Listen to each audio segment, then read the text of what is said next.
Hi, my name is Lucien Ghislain. I am Senior Staff Engineer at Beckman Coulter Life Sciences, formerly Labcyte in San Jose, California. I'm going to speak today about acoustic ejection mass spectrometry for high throughput analysis. AEMS is a novel integration of acoustic droplet ejection, the open port sampling interface, and conventional electrospray ionization mass spectrometry. We see this as a transformative system for high throughput sampling and label-free analysis. Here's the agenda. We'll begin with a mass spectrometry overview, looking at the process of electrospray ionization and looking at ionization from complex sample matrices.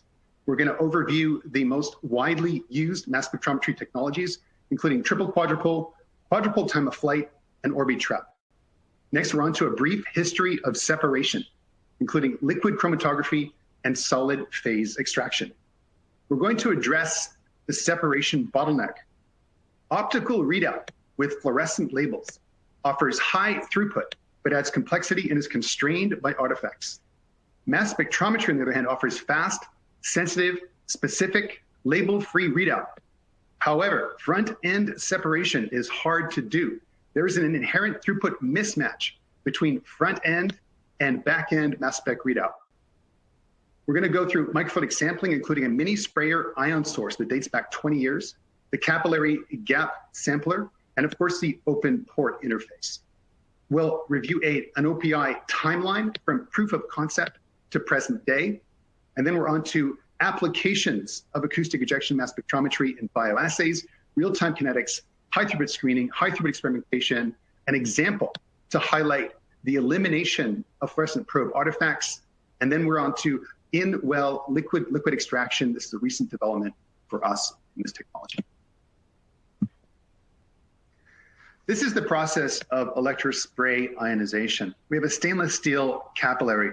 The fluid sample is flowing within the capillary. There's a high voltage applied. The high voltage generates a Taylor cone. At the tip of the Taylor cone, an electrospray of droplets forms. Those droplets are exposed to a heated desolvation flow of gas. As a result, there is evaporation. Evaporation shrinks the droplets. Eventually, the surface charge overcomes surface tension, and there is a droplet fission event. You can see that in the top right. This cycle repeats: evaporation, fission, evaporation, fission. It takes the droplets from 25 microns down to the molecular scale, 5 nanometers, and that yields the charged analyte. There are multiple models proposed for this ionization process, as shown in the lower left. There's ion ejection model, charge residue model, chain ejection model, and collision-induced dissociation. The ion ejection model is the most commonly discussed, and that involves the analyte near the droplet surface, a transfer of charge from the droplet surface to the analyte, and then ejection of the analyte. In the charge residue model, the analyte resides in the bulk of the droplet. As evaporation occurs, charge is transferred from the droplet surface to the analyte. In the chain ejection model, one end of the analyte chain interacts with the droplet surface. There's a charge equilibration process. Charge is added to the chain. Eventually, the chain is ejected from the droplet. Collision-induced dissociation occurs also within the mass spectrometer in the collision cell. Here we have a precursor protein with multiple segments exposed to collisions and already charged. As a result of the collisions, one of the subunits extends and is unfolded. Charge is transferred to this unfolded chain, and then the chain is ejected. In the lower right, we have a molecular dynamics simulation of a charged nanodroplet. This droplet comprises 750 water and 750 methanol molecules. Circled in blue, you can see the analyte ion. It's an ammonium ion. And this is on the picosecond timescale, shown in 4 frames. The ammonium ion is ejected from the nanodroplet, leaving behind a tail of water and methanol. This tail breaks up, and eventually the ammonium ion is released with a small cluster of water and methanol. Next slide. Tandem mass spectrometry overview. The most frequently used mass spec technologies include the triple quadruple, quadruple time of flight, and the Orbitrap. These technologies have 3 segments. The first 2 segments, these 3 systems share in common. They're a quadrupole and a collision cell or fragmentation cell to select the precursor ion, the first quadrupole, and then to fragment that precursor. In the third segment, they differ. The triple quadrupole has a third quadrupole leading to the detector. The time-of-flight system has a pulsar that collects bunches of ions and injects those ions into a flight tube where they travel about 1 meter to a detector. The Orbi-trap system has a trap, it's called a C-trap, to collect a bunch of ions that are then injected into the Orbi, which comprises a barrel and spindle configuration. The ions orbit the spindle, and the image charge on the barrel is Fourier transformed to generate a mass spectrum. In terms of operation in scan mode, the triple quadrupole is inherently slower and insensitive compared to the high-resolution systems, the TOF and the Orbi, that are both fast and sensitive. In a typical acquisition, the triple quadrupole system uses selected reaction monitoring. In the first quad, the precursor ion is selected. It is fragmented in the collision cell, the second quadrupole, and then one of those fragments is selected and analyzed and detected by the third quadrupole. So this is over a narrow mass range, and this is targeted analysis. You need to know the fragment. In the high resolution systems, a precursor ion is extracted and then fragmented in the collision cell. All of those fragments are then recorded in an extracted ion chromatogram. So this is untargeted analysis at high resolution to identify all of the fragments in one scan. Front-end separation techniques. Here we're looking at high-performance liquid chromatography, HPLC, and solid phase extraction. HPLC operates with solvent pumps and solvents where the sample is loaded and mixed and then pumped across a separation column. Adsorbent beads in the column separate the analyte from the other components of the sample matrix. The analyte is eluted with the solvent and then directed to an electrospray ionization source over to your choice of mass spectrometer. In solid phase extraction, there's a disposable cartridge. This is a catch and release system. So the sample is injected on the cartridge. The analyte adsorbs to the beads, to the components of the cartridge. The rest of the sample is washed away. Then the analyte is eluted in an organic solvent and then injected once again onto the electrospray ionization source for detection. Fundamentally, there is a separation bottleneck. The techniques we have for separation include gas chromatography, liquid chromatography, solid phase extraction, and microfluidics. We have analysis times from minutes to hours in the case of GC and LC, and seconds to minutes for solid phase extraction and microfluidics. The advantages of GC and LC, these are gold standard technologies, been around for decades, are high peak capacity, high reproducibility for GC, wide analyte coverage, and high peak capacity for LC. Disadvantages are that GC is limited to volatile compounds, and the high temperature of the ionization can cause analyte fragmentation. Liquid chromatography has inherently low throughput, and the longer the separation times, the better the results. In solid phase extraction, separation is faster, it's ideal for desalting and molecular class extraction, has, however, low peak capacity that's similar to direct infusion. Microfluidics operates fast, has therefore high throughput, an inherently small sample volume, and is automatable.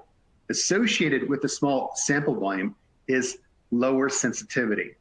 So it cuts both ways, lower sensitivity for abundant samples. Chromatography is inherently challenging. Here we're looking at the progression in the lower half of this slide over 3 decades. The difference between these 3 chromatograms, they're identical. The difference is column, the size of the beads. So in the 80s, over an 8-minute extraction, the separation rather, the bead size is 5 microns.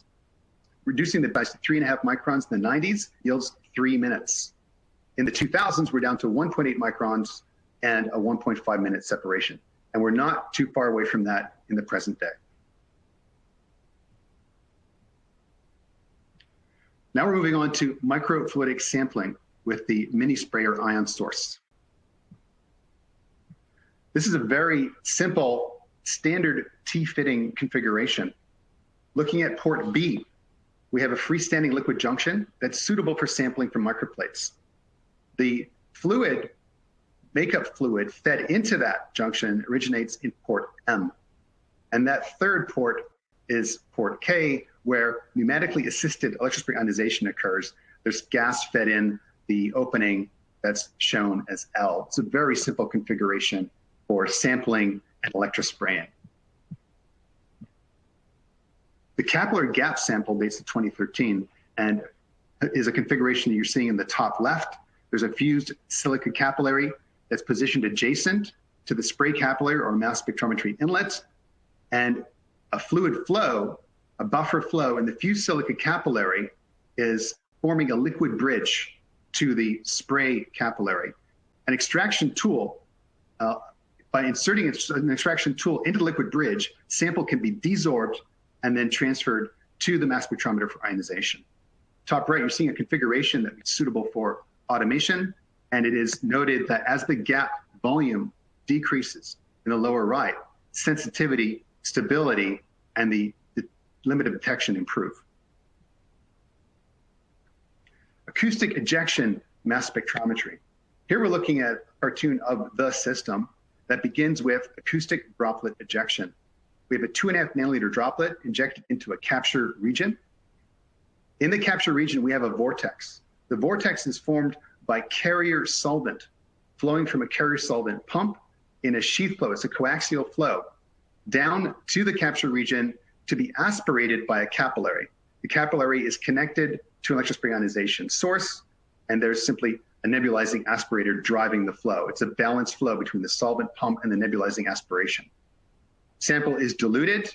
The droplets mix in the vortex and are diluted and then ionized by standard ESI. In the top right, we have peaks generated by this system at 2 samples per second at 2 hertz when the carrier solvent is acetonitrile, a low viscosity solvent. The set of peaks is quite consistent, as you can see in the next panel down. That's about 2.5% CV. We have a droplet ladder next from 10 droplets down to 1 droplet with blanks injected in between each peak as evidence of no carryover observed. A standard curve is the last graph on the right in the lower right, and that is for propanol from 10 nanomolar to 10 micromolar.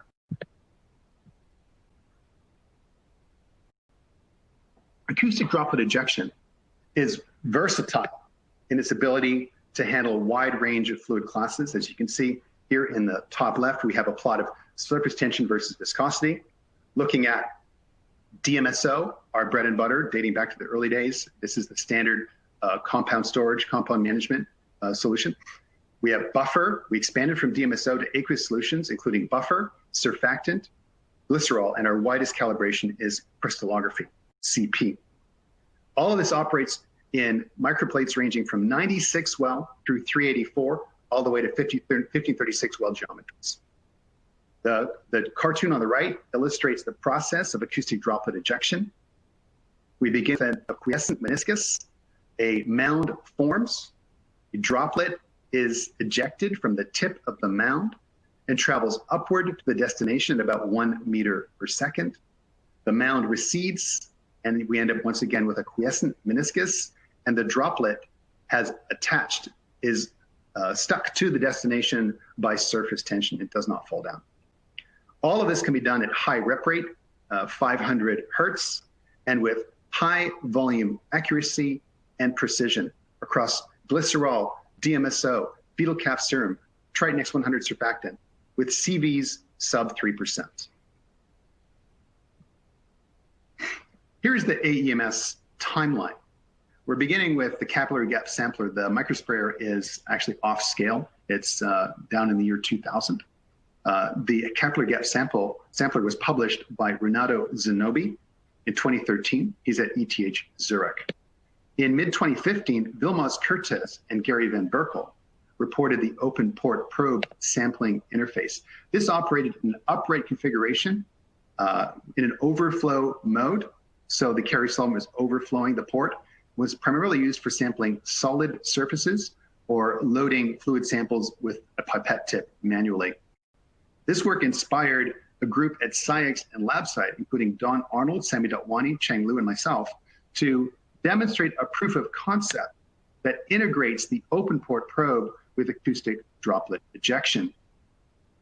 In November 2015 in Redwood City, this was set up on a triple quad mass spectrometer. The acoustic transducer and the microplate source well were actually aligned to the open port probe vortex, such that droplet ejection is directed right to the core of the vortex. This successful proof of concept led 1 year later to a demonstration at SAIC's headquarters in Framingham, Massachusetts, where, among other things, we highlighted a concordance between ECO-MS and LC-MS for human liver microsome metabolic stability half-life comparison over a range of compounds. Leadership at SAIC was convinced to proceed, and in mid-2017, we installed a breadboard system at Pfizer in Groton, Connecticut, working with Hui Zhang. You can also see Tom Covey in that photo. The data collected on that breadboard system was presented at a podium at ASMS 2018 by Hui Zhang. In January 2019, Labcyte was acquired by Beckman Coulter Life Sciences, an opco of Danaher Corporation. The following ASMS in 2019, SAIC pre-announced the commercial release of the ECO-MS, and we eagerly anticipate the official commercial release any week now, mid-2020. Here's what the breadboard system looks like. These are installed at Merck and Pfizer. You're looking at a 3D4 polyporous source plate mounted to an XY stage. You can see the open port interface with two lines coming in, one for the carrier solvent and one the capillary carrier, the mix of solvent and sample for electrospray ionization. That's in the top panel. In the lower left, we have the acoustic transducer in a black housing. There's coupling fluid to connect the transducer to the bottom of the source plate for a continuous fluid path. In the lower right, we have the OPI housing, and you can see the gap between the housing and the capillary. That's where the sheath carrier solvent flow occurs. And then you can see the inner diameter of the capillary where the vortex forms due to capillary aspiration.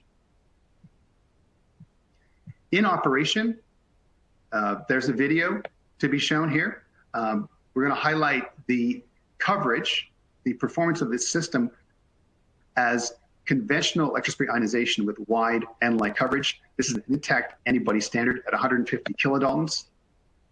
We're looking at two different concentrations, 10x difference. Limit of detection is less than 1 femtomole loading. In the lower right, we have a choline transporter assay, where once again, we're demonstrating concordance with LC-MS over a range of inhibitor and stimulator compounds with good agreement. There's no negative problem. It's kind of acting like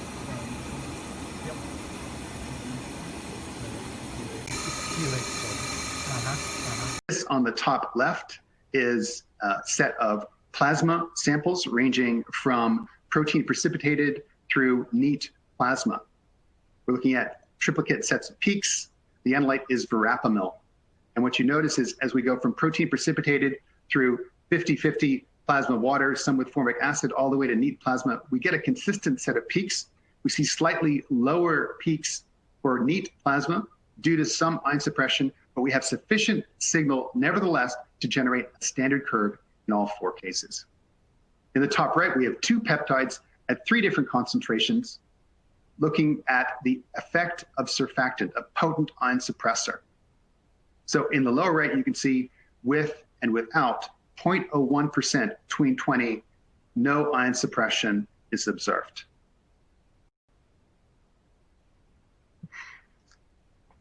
The next example is a demonstration of real-time kinetics monitoring.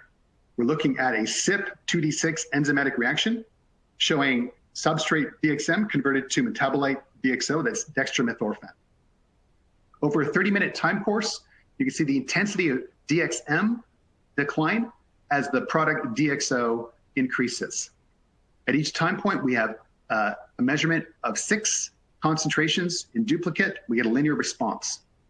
The peak area over time at each concentration increases linearly with a good linear fit, good R squared, and we can analyze that with a Michaelis-Menten fit to the formation rate for metabolism of DXM to DXO by CYP2D6 in human liver microsomes, yielding a Km 3.79 in agreement with reported values. Now we want to address fluorescent probe artifacts. Here we have an acyltransferase activity assay looking at glycerol 3-phosphate in combination with a cofactor acyl-CoA and the acyltransferase enzyme converting to phosphatidic acid. You want to look at panel C and F initially. So here we're going, looking at the relevance, the importance of the presence of both acyltransferase and cofactor. Product is only produced when we have both the enzyme and the cofactor present. Moving to panel E, we're sweeping from low to high the concentration of the cofactor acyl-CoA, and you can see there is a peak. Going to the lower panel G, looking at the 1 micromolar point, you can see a discrepancy in the dotted line, which is the ECO-MS data, and the fluorescent data, the CoA green assay. This is because there is a 15-minute incubation required as part of the protocol to couple, as part of the reagent coupling reaction for the fluorescent assay. During that 15-minute incubation, some product forms, the phosphatidic acid forms. As a result, the fluorescent plate reader reports a false formation rate and fluorescence assays therefore cannot determine true enzyme kinetics due to confounding kinetics of the reagent coupling reaction. Now we have high throughput experimentation. This is a chemical reaction pathway screening for a simple reaction looking at a range of different 96 conditions to produce this product. This is run via LC-MS and ECO-MS using high resolution mass spectrometry. LC-MS operates at 10 microliters per sample injection, 3 minutes per sample analysis. The ECO-MS, on the other hand, requires only 5 nanoliters per sample injection and 3 seconds per sample for analysis. As a result, 96 wells in LC-MS take a total of 5 hours. The same data quality can be achieved in just 5 minutes with the ECO-MS system. That's 60 times faster at 1,000x lower sample volume.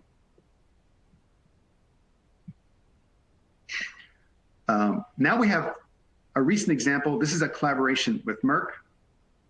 The selective in-well extraction using a 2-phase pentanol water mixture. We developed a custom calibration to enable direct ejection of droplets from the upper pentanol phase. There is a legacy LCMF method employed by the 2-phase extraction, employed as a 2-phase extraction to selectively enrich for lipid analyte in the upper pentanol layer and sequester the salts in the lower aqueous phase. That you're seeing a cartoon of what that well looks like in the lower left, and in the lower right, we have the echoes generated from each interface. There's 4 echoes. There's the bottom of bottom, top of bottom, the liquid-liquid interface, and the pentanol air meniscus reflections. DGAT2 is diacylglycerol acyltransferase 1 or 2. It catalyzes the rate-limiting step in triglyceride synthesis. This is a challenging target. It's a membrane enzyme that's screened by LC-MS. Our colleagues at Merck have previously reported on the comparison of fluorescent and LC-MS assays for the identification of the DGAT2 inhibitors. Looking at the center panel in the middle, you're seeing the fluorescent CPM assay. There is a curve that is identified as the upright triangles, SF9 Mach. That's the background level of the fluorescent assay. The signal is the top curve. That's the active DGAT2 membrane. There's an issue with signal to background in the fluorescent assay. It's a ratio of 3. In comparison, the LC-MS assay on the right has much lower background. Signal to background is 8-fold. We established concordance for ECO-MS to recapitulate the IC50s determined by LC-MS for 40 compounds N of 2. EC50 correlation yielded a slope of 0.86 and R squared of 0.82. The minimum significant ratio was less than 2, so we have good concordance. Finally, a mini screen was run. 6,400 compounds were run by both the CPM fluorescent assay and ECO-MS. Surprisingly, it was revealed that ECO-MS rescued a large group of actives, they're shown in the green box, that were CPM false negatives. There could be some real important hits, potentially clinically relevant compounds in this group. In conclusion, AEMS is transformative. The open port interface addresses the front end separation bottleneck. Direct injection and dilution in a continuous flow of carrier solvent eliminates the need for separation. No LC is required. There's a tolerance for complex matrices. We are free of carryover. Acoustic droplet ejection provides high precision. Touchless nanoliter droplet transfer allows for assay miniaturization, conserves original sample, and operates with a wide range of microplates. There is no compromise in data quality, and we offer up to 50 times faster sample analysis. The details are listed here on the right. It's important to acknowledge the contributions of the extensive team at Beckman, SciEx, Merck, and Pfizer, whose diligence and dedication led to the success of this project. Thank you very much.